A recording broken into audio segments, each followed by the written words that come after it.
అని పిలిచిన మా జన్మే ధన్యమయా అయ్యప్పా అని పలికిన నీ నామము గొప్పదయా ఇల్లలికి ముగ్గులు పెట్టి పసుపు గంధము రాసేసి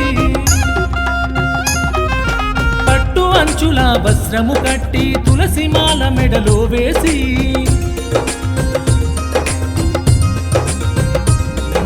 శబరికొండ బంగారు కోవెలని గుండెల జ్యోతిని వెలిగించి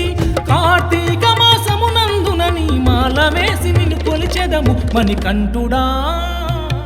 మణికంఠుడా అని పిలిచిన మా జన్మే ధన్యమయా అయ్యప్పా అని పలికిన నీ నా